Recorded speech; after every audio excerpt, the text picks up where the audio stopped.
is that time again, ladies and gentlemen. It is time for some more Dota 2 action here on the team servers, team pub, whatever.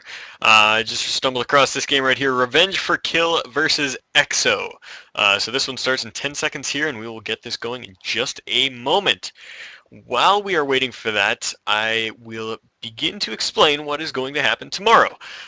Tomorrow I'm going to be casting for the AD2L, the Amateur Dota 2 League, as I mentioned in my video just yesterday, and I will be casting 2 games tomorrow at 6 and 7:30 PST. That is 9 and 10:30 EST.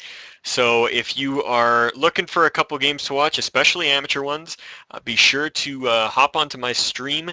That'll be at Cptn.Canuck Dota on Twitch, Cptn.Canuck Dota, and you can find my stream tomorrow afternoon, and I will be casting a couple of awesome games. I'm not entirely sure who the teams I'm casting are, but I was in touch with the tournament organizers today, and they were really friendly in getting me set up and introduced to the teams, and things will be getting going awesome. So check that out. I'll try to upload the VODs onto my channel if I am given that permission, but I'm not sure if they have plans for those themselves. So I will see, but regardless, it will be on my Twitch channel, so please feel free to check that out.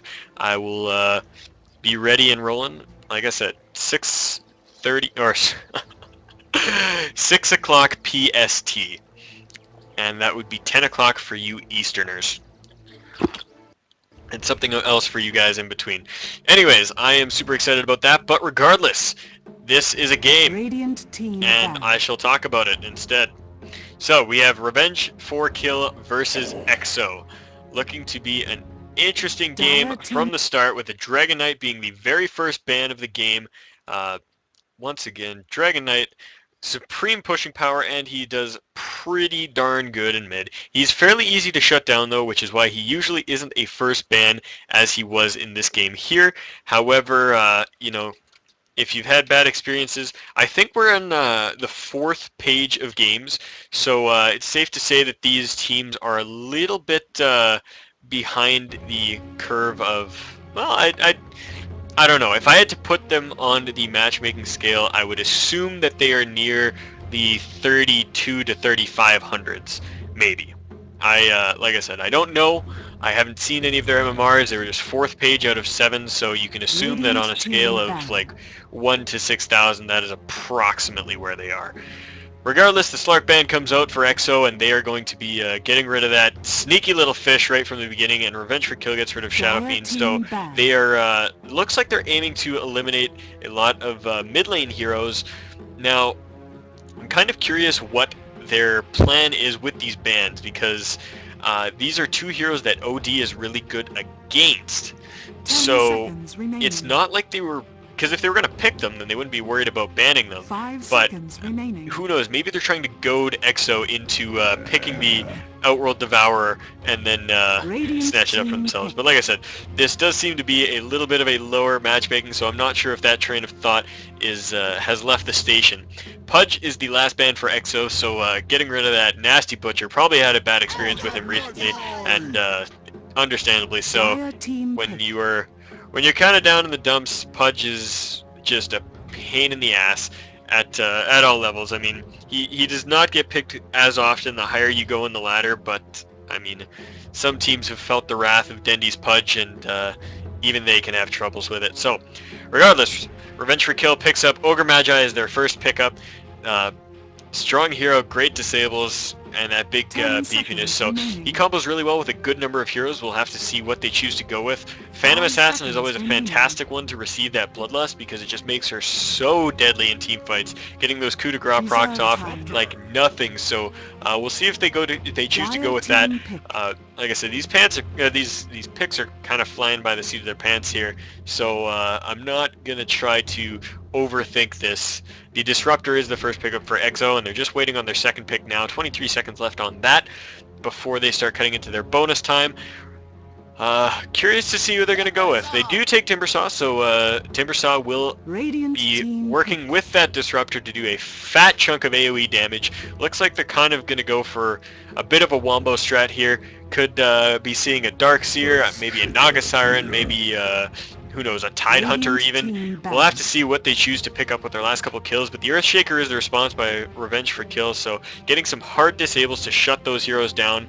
Very good heroes to run if your Earthshaker is good with his fissures, can keep a Timbersaw down for years and just allow your heroes to beat on him. So I love that Earthshaker. Always a strong hero, and he's going to combo really well with that Ogre Magi. Between the two of them, they've probably got about 9 seconds of disables. If you get lucky with your multicasts, and you have Refined Fire Blast, and you have Echo Slam available, anybody who could survive through all of that would probably be stunned for a good 12 seconds. Let me add this up while we go into the next band here, because I'm kind of curious. Echo Slam. Oh yeah, no, Echo Slam just does Aftershock stun. So 1.5 seconds. The Enchant Totem, that's just a mini stun. So let's not count that. 1.75. So we're sitting at 3.25. And then if we get a 4 times multicast, well, I mean, 4 times multicast just makes everything ridiculous, but 1.5 seconds on each of those stuns, so I don't know. I lost track in my head because I'm really bad with mental math, but regardless, it's a lot of stun power, is basically what I'm trying to get off here. Anyways, the Quap and the Alchemist are the 2 bans out for both these teams here. Alchemist, I wonder if they banned Alchemist as a support or as a carry. Like if that was their train of thought that, oh, they might be going Alch carry or they might be going Alch support. Either way, he is still a scary hero that you don't want to deal with regardless of the position. But they do get rid of it regardless. Weaver is going to be the other ban out, so just kind of trying to lock down that mobility. I would have been worried about a little bit more of that that AoE lockdown. Perhaps a Puck would fit really well into this team. Even a Pugna. Once again, like I said, even a Darkseer for the off. Well, I mean, they've got the Timbersaw, but they can put Timbersaw mid and throw Darkseer in the offlane. Something to wind up all of those abilities. If you get a good vacuum into a Disruptor wall, into a Disruptor ulti, into Chakram, that is huge heaps of damage going down on an entire team if done correctly. So we'll see if they continue down that train of thought. They might have just picked up these 2 heroes because of their potency regardless. Bristleback was the last ban, and just a tough, beefy hero that can just get in your face and make you sad, so they get rid of him. Revenge for Kill could be looking to pick up a Clockwork here. They still need an offlane and or a mid hero, which Clockwork can fill both the roles of. As well, he works really well at shutting down that Timbersaw. Once he hops into a fight and starts getting those battery assaults off, Clockwork can really shut down a Timbersaw because Timbersaw can no longer Timber Chain away from a battery assault unless he's really lucky. But they don't choose to. Well, neither team picking up either of the things that I said right away, but we'll see if it still comes. Marana and then the quick response Lina. So Marana, just strong hero in general. You've got that ultimate, which gives you so much team fight potential, as well as gives you such great ganking potential, which is what this team can really use. I mean, the Timbersaw is so mobile, and the Disruptor has the glimpse to make sure that somebody is lined up for easy kills. So they're going to have a lot of fun time roaming in the mid game with this lineup right now. Lina was the response and another strong stunner. So I'm curious to see what their lineup is going to look like now, because this could be the tri-lane right here that we're staring at. There is no conventional carry, however, you've got a lot of stun damage, and that means if anybody gets in range of you, Ogre Magi is going to Fire Blast, you're going to follow up with Fissure, and then you're going to follow up with Lina Stun, and you're pretty much toast from then on out. It doesn't matter what you do, so that is a potential. The Lina could also be going mid. The Ogre could be going mid. I don't think Earthshaker would, but I think right now that this is the tri-lane. I could be mistaken, but we'll have to see with their last couple picks. Just waiting on. Okay, so Tiny is the pickup for Exo here. Wonder if they're going to go with that IO to combo it up. They could use another support hero. The Marana is going to be on the mid lane. Timbersaw will be on the off, and then Disruptor with the Tiny, probably +1. We'll see what they choose to go with here. But I would be banning the IO very next ban with if I was Revenge for Kill right now. We'll see if they do choose to do that or not, and this next pit will kind of reveal what their general game plan is behind their hero picks. Like I said, they've got a bit of an interesting composition that's a little bit versatile, but could just be fitting into a somewhat unconventional strategy. We will have to see in just a moment. They're dipping into the reserve time, so just taking up a little bit of that. Exo actually almost out of reserve time, sitting on 7 seconds to make their last ban and pick with, but that shouldn't be too bad. I mean, like I said, they're probably going to want that IO, and I think they've probably got a backup in mind already if that does not happen. Could be anything at this point. Lycan is picked up by Revenge for Kill. Interesting. So I think these are probably just player-focused picks. I think these are probably just saying, you know, you've got a good Lycan player, we're gonna stick him with it. I mean, the Bloodlust operates really well on Lycan, but this isn't really a synergistic lineup. But Lycan can beat up on somebody, but with the amount of disables they have, they could have gone for an Ursa who dishes out a lot more damage, and surprisingly does Roche somewhat more efficiently.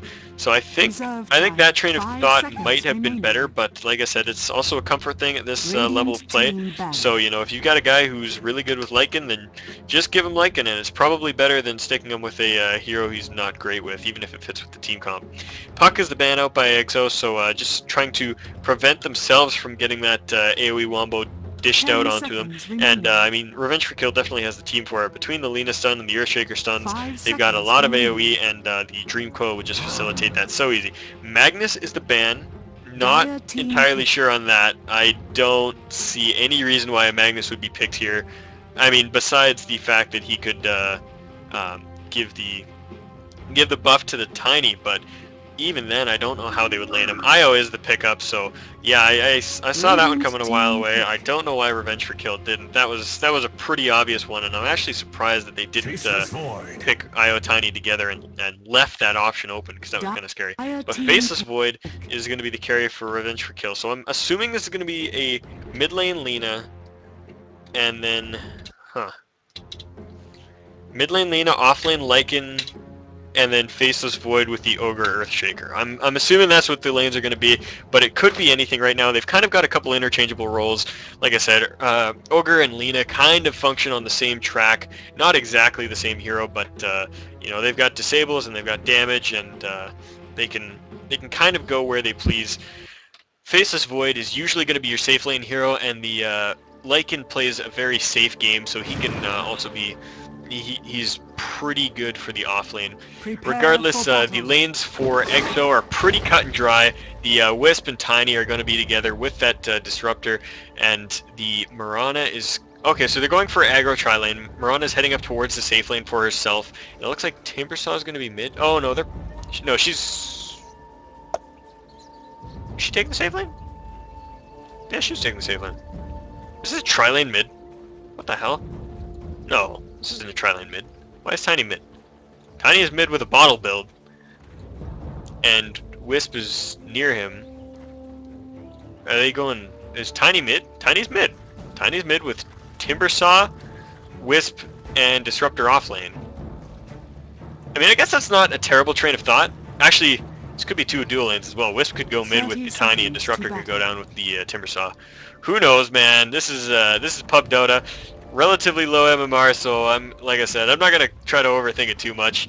I don't know what these guys' thought processes are, but you know, we'll just have to see how this game plays out.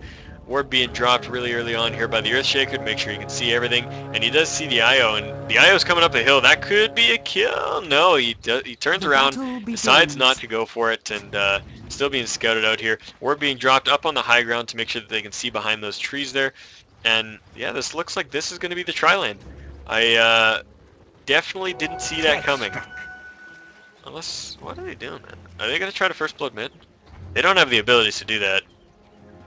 They're going to try it. I mean, the Tiny stun, Tiny got tossed. He doesn't even have the stun. So they don't have anything to lock Lina down. And Wisp has got nothing but the tether. This is going to do absolutely nothing. These supports are wasting so much time. Lina's going to see it coming. She's going to move away, and look, they revealed themselves too early. She's way back. They walk in, they kind of poke at the creeps. Io takes a bunch of tower hits, and Lina is completely fine. Yeah. nothing nothing too scary coming out here. And it looks like the supports are rotating up towards top to go lane with the Mirana. Another thing I didn't expect. Also, safe lane, or off lane Faceless Void with the Lycan on the tri lane. So, once again, this is pub Dota. Can't overthink it. People just gonna do what people gonna do. I mean, the lineup seemed pretty cut and dry to me. That was exactly what I was saying. Yeah, it's cut and dry. This is what they're gonna do. But nope, that is not the case. However, I got the Lina mid right. That was my call. Wow, that starting build. Man, just all the intelligence. And dishing out the damage onto that Tiny there. He can't retaliate quite yet as he doesn't have a bottle, but he should have it coming to him on the courier. What's going on, man? You got so much gold, no buy bottle. Why no buy bottle? Disruptor's coming back down towards mid, but he's got no utility. He's got no glimpse. I mean, he's got a little bit of damage, so if Tiny goes, he can follow it up. Places a ward, and he's gonna make his way back up to top. So, Disruptor's wasted a lot of his time this game. He could be a level 2 right now, maybe even level 3. The bottom lane supports are level 2, but he's just kind of been wandering around a lot, not getting a lot accomplished. Timbersaw's getting ticked down a little bit here, but no worries. He's just gonna dance around and back away from the creep wave a little bit, and he will be totally safe. This is going to be a pretty passive game to begin with. The person I expect to die first is this Faceless Void. I mean, if he eats a single arrow, he can pretty much die to this tri-lane. But I mean, all the lanes are really safe.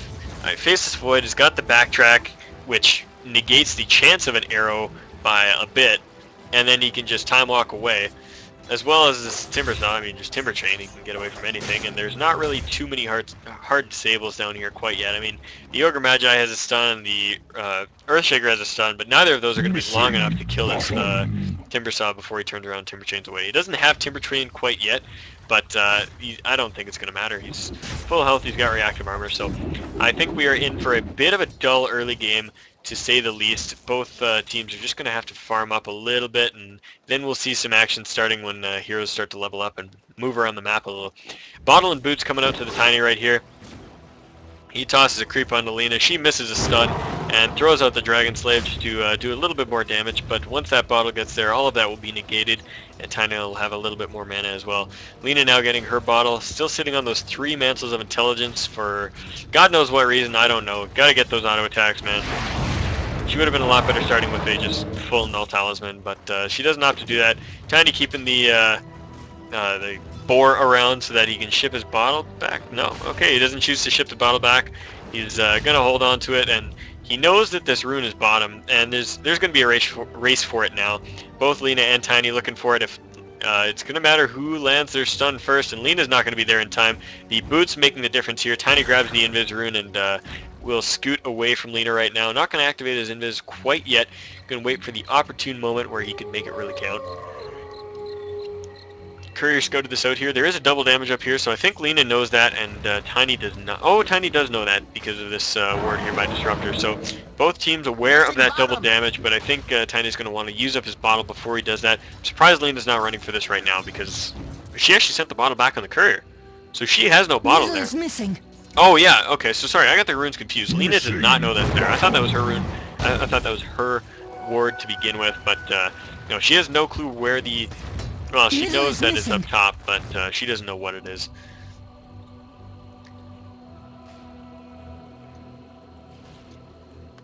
Io a little indecisive there about where he wants to go. Walk down to the low ground, and I think this pull is too early. Yeah, this is going to get nothing accomplished here. It's going to walk right back there and block itself. So no stack on that hard camp, and these creep waves, or this creep wave is not going to get double pulled down to the hard camp. It's going to turn around and walk back to lane after being stacked once, which means that when this creep wave here and this creep wave here collide, they're going to push right into the tower, and Tinker, Faceless Void is going to have the free farming time of his life. Tiny now grabbing that double damage rune, moving in towards mid. He now has a point in his ultimate, so he's a little bit bigger. Middle is missing. Is this a gonk? Is this a ganky? I don't know. Disruptor looks like he wants to make something happen, but Lina's playing way too far back, and he doesn't have glimpse. Lina does move up, though. This is the opportunity. I don't know why he's up here on the high ground. If he was sitting right here and he walked in at that moment, she would have been toast. Gonzos. They are still looking for it though. Like, you got the right ideas, guys. You're moving, but the execution's a little off. You gotta wait. You gotta allow Lina to move up. You gotta not be on the high ground because you're not gonna do anything from up there unless you dive in behind the tower. But then you're just gonna die to the tower because you're level 3. I don't know, man. I do know for a fact though that one of these supports is gonna get exploded. There they go though, walking down into the low ground, and they do manage to catch her way behind the tower, Tiny tanking the tower, and that means that these supports do not get as much damage. So I guess they did execute that pretty well. I was trash talking them a little, but you know, sitting up here was the awkward part. Scooting around behind, not too bad. I wasn't sure about that, but you know, it worked out for them. They are down in the bottom, hanging out behind the tower, really far in. Oh wow, they both get fissured. They are doing enough damage probably to drop this Earthshaker, but he gets a kill on the IO first. Disruptor's gonna throw down the wall, trying to block him off. Oh my god, Timbersaw comes in and gets a triple kill. Oh what? No, a double kill goes to the Disruptor, and the single goes to the Timbersaw. So wow, that was very unlucky. Just the way that Timber Chain lined up, and he got them with the Whirling Death as he was going through on that Timber Chain, and that wreaked havoc. That is going to hamper this tri-lane so much. The easy gold going the way of EXO right now, and this is pretty darn huge. The ganks need to start happening for Revenge for Kill. They have the ability to make it happen. They've got a lot of shutdown on their team, but they just need to pull it together and make it happen. Lycan only sitting on 16 last hits. Actually, let's take a peek at the last hits and denies graph here. 31 for 1 on the Tiny, 30 for 8 on the Mirana, 24 and 24 respectively on, well, not respectively, but 24 apiece for Lina and Timbersaw. So the top 3 of the top 4 heroes in this game are on the side of EXO, which means that the gold advantage from those kills as well as from their farming is heavily in their favor right now. And I mean, it is still early game and anything can happen, but you know, they are not in the best of places right now. A little bit of a skirmish down here, the wall preventing the wolves from chasing onto that Disruptor, but I don't think it's going to matter. He can't run faster than these wolves. They're going to chase him down. Timbersaw actually manages to get a kill, and the tower kills off the wards, or the wolves. Jeez, man, I'm stumbling all over my words tonight. So 2 more kills going the way of EXO. Mirana did drop up on, whoa, where did Mirana drop? Faces Void just jumped onto Mirana and must have got a good bash or something. Finished her off. Oh, he used a chrono. Okay, I didn't think. Oh yeah, he's been offlane. I was like, he's not 6 yet, but that's because I was paying attention to the tri-lane too much. Earthshaker sees that coming and throws down the fissure, but a little bit too ballsy. The Tiny's coming in with the haste rune, and he gets tossed. Boom, bam, thank you, ma'am. That was not how that goes, but regardless, Earthshaker drops 8-2 the kill score at 9 minutes into this game, and this is looking pretty bloody already. Wisp and Tiny now level 6. Well, the Wisp is now level 6, and he can take the Tiny wherever he pleases. Not enough mana for more than one spell to come out here, but they do have an Avalanche or a Toss, which is the important one. Wisp starts keeping in right immediately. I thought he was trying to get out of the tower because he got tossed in, but he does not. Toss goes out. Tiny does not get aggro from the tower there, meaning that he's gonna get away scot-free. 10-2 the kill score now, and things are going crazy. Oh man, this Tiny's such a troll. Throws his Wisp into the tower and gets the kill. Oh, Earthshaker's thanking him for that right now. Oh, maybe not. I thought he was stopping to chat and say thank you. That would have been appropriate, seeing as Tiny just fed his Wisp there. That was not nice. I'm sure they're giggling about that on Skype right now, or TeamSpeak, or whatever their respective voice chat option is. Earthshaker going to stumble upon a Invis rune here. Maybe give him a chance to get a Necklace Slam down. Lina looking for some action on the Disruptor. Doing a little bit, but she gets glimpsed back about 2 feet. And, oh, no, she did. Okay. Alright, I thought I saw the glimpse snap, but Lasagna Blade goes out. And boom, bye-bye Disruptor. 4-10 the kill score now, and a little bit of momentum going back in the way of Revenge for Kill. Mana Boot's now up on the Lina, so she's got a little bit more sustainability. And Invis Earthshake. Oh man, toss Timbersaw right onto the Lina. She dies. Echo Slam goes out, but it is not enough damage. These heroes are so tanky right now. Io comes in, gonna start helping out and chipping away, but I don't know if they're gonna get any more kills here. They're not comfortable diving, and they're just gonna back away, accepting the Lina as the sole casualty of this fight. Fantastic play by them there. I like that toss. I mean, it was a pretty obvious play. It was nothing too over the top, but you know, it did the job, and it was cool. Disruptor thrown out his ulti here, and Timber gets chucked in again. Manages to get another kill on the Earthshaker and the Ogre Magi. So things just not going their way right now. Looking for the Lycan. He's hiding in the trees, but there is no way he's getting out of that. Boom, bye-bye. And Tiny is 4-0-5 right now. This is just absolutely terrifying. He's halfway to his Aghanims, 11 minutes into the game. Jeez. Dragon Slave almost dropping Wisp really low, but Sun goes out on the Lina. Lina responds, and that Light Striker Ray will keep Tiny in place long enough to save her life, but I don't know why they are defending the tower anymore.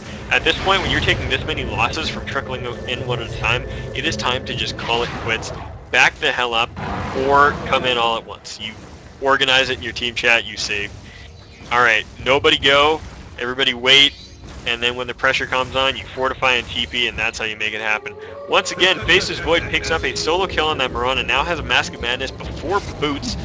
Just going to fly in and just nail him down, but he gets caught out here by the with Tiny combo, and he drops without any effort, so another kill going the way of... Actually, Io got the kill. Alright, no problem. And they come back in time for another skirmish down to the bottom lane. That Disruptor is taken down, but he is not going to manage to fall. 3 HP! Oh my god, and the Earthshaker wants him so bad, but it's not going to happen. Tiny comes back, gets another kill. Oh man, this is bloody. They're still trying to defend this tower, man. You guys got to get away from here. It is not working for you right now. And the dive is just coming out of the tower so hard, and Tiny waits to get that last hit there. Oh man, he is just balling out of control. 606, and 600 gold away from his Aghanims. 13 minutes into this game. This is absurd. Like I said, don't TP and just let it go. And did that destroy towers? That looked like it destroyed... What? Toss hit towers? I didn't think toss hit towers. Dire's middle tower is under attack. No, toss isn't hit towers. That must have just been an auto attack at the exact same time that he tossed. Must have just been a coincidence. That looked really weird. I was like, what? Lycan still struggling to find the farm there. He's died 3 times, only has 27 last hits at 13 minutes into the game, and nowhere near that Vladimir's offering, meaning that Roche is going to be an impossibility for him for a long time. So his purpose, which serves much the same as that Ursa, to kind of just get in a fight, dish out lots of damage, and then secure Roshans for your team, it's just not going to happen right now. He doesn't have the ability. It's like Tiny's looking for a gank here. I don't know if he's going to get it, but... Faceless Void going pretty aggressive on this Mirana here, and sees the Tiny, and Time walks away just in time before that Avalanche catches him, so well played there. Good job keeping himself alive. He still needs those boots, man. Time walk will only save you so many times. You need to be able to run. He's going in, he drops the Chronosphere, and it actually catches 3 heroes as they try to keep Mirana alive, and they just barely do. Wisp gets the tether, and the regen just barely keeps that Mirana alive. And they do manage to turn it around and finish off that Faceless Void. Got a little bit greedy, but, you know, he saw an opportunity, he tried to take it. Looks like Earthshaker actually finished off Timbersaw with the help of his 2 allies down there, which gave him a huge chunk of gold. He does, what did he buy there? What's he got on the courier? He's got boots. That's the way to do it.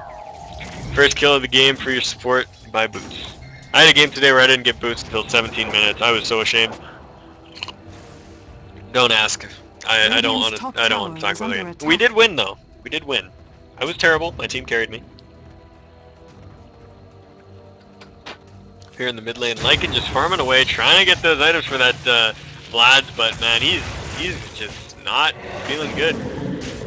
He does try to turn it around on the Io as he went in without the support, but Tiny's just going to wander in here behind, and Tiny's got that Aghanims at 900 extra gold, just waiting to fly that out to himself, and once he does, he's going to start knocking things for huge chunks of damage. Radiant's top what does that tower is under Aghanims give attack. him for damage? No, I can't see that right now. Anyway, that would be a nice perk if...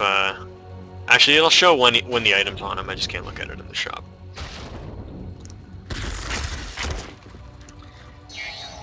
Timber saw. Oh, man.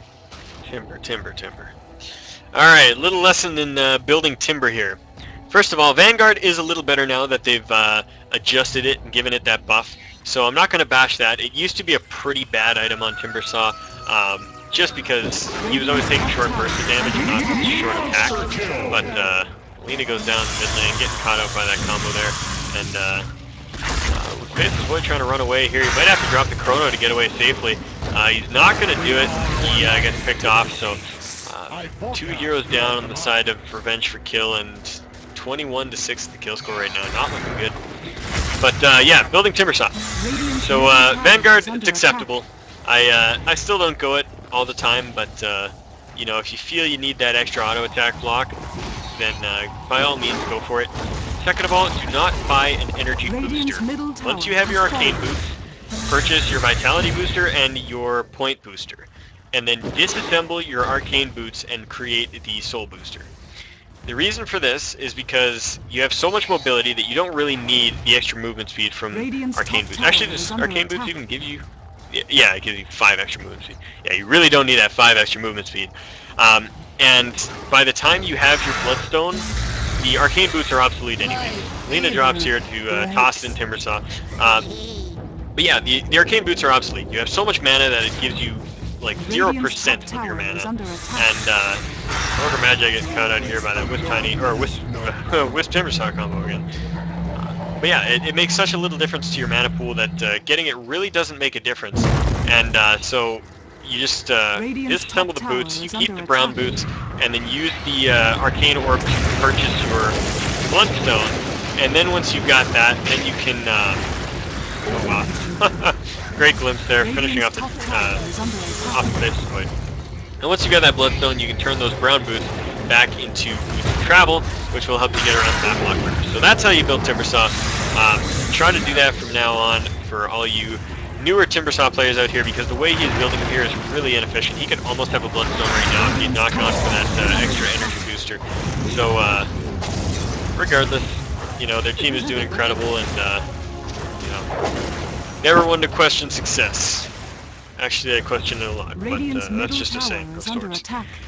20 kills over for Exo right now, and I don't feel I even have to refer to the XP and gold graph this game, just because I'm pretty sure we're all aware of how it looks. Anyways, let's do it, because I'm a cheeky bastard and I like to.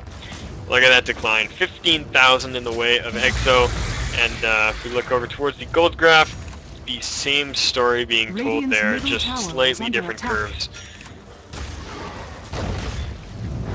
Gets tossed in, and some ferocity being shown towards that. Freaking 2x multicast Bloodlust to beat the crap out of that creep.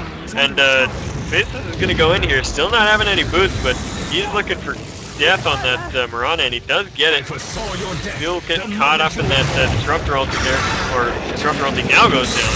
Disruptor Wallet I was referring to begin with. Timber Saw throws in the Chakra, finishes off the Ogre Magi, and that Urn Charge is going to take this Faceless Void down. There's no way he's going to survive that. Tiny charging it even further, but doesn't manage to catch anybody out there. Disruptor dies into the tier 3 tower, and Timber Saw still looking for some action. They're trying to hold him off, but Earthshaker actually gets tossed onto the Lina, and she almost drops from that. 9 to 30 the kill score, and like I said, this game is just kind of balled out of control. Tiny's still not gotten his Aghanims off the courier, man. It's been sitting in his stash for like 10 minutes now, and he's got 3,100 extra gold, 9-0 and 10. I think he just doesn't feel he needs it. He really doesn't, but oh, GG is called by the Earthshaker, so they are just going to drop out. I don't blame them one bit. This is a out of control team that I don't think they even have the late game to stop. Faceless Void and Lycan are pretty good in the end game, but I don't think it would compare to the Mirana, Tiny, and Timber Saw Tricore. Mirana ulti goes down to try to help them escape there, but Timber Saw does end up getting caught, and Tiny just barely managing to stealth away. The Io's going to reveal him, though. They know he's there, and good Dragon Slave or something will finish him off. Double kill goes, triple kill actually goes the way of the Lina. So a little bit of a comeback here. They get a couple kills under their belts, and those will be some items. That could be a Blink Dagger for Lina if that's the route she chooses to go. I don't see that coming though. Something tells me Bloodstone. She's going to try to get a Bloodstone. Oh, the Lycan gets picked off in the mid lane by the Mirana.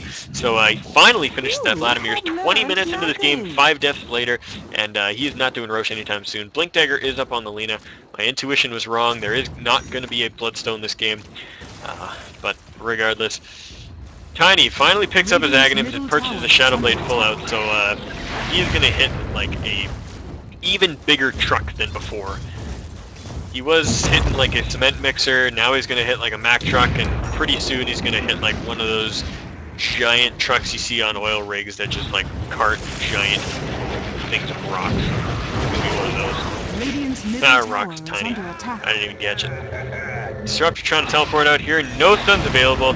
Lina throws one out after the teleport, because why the hell not?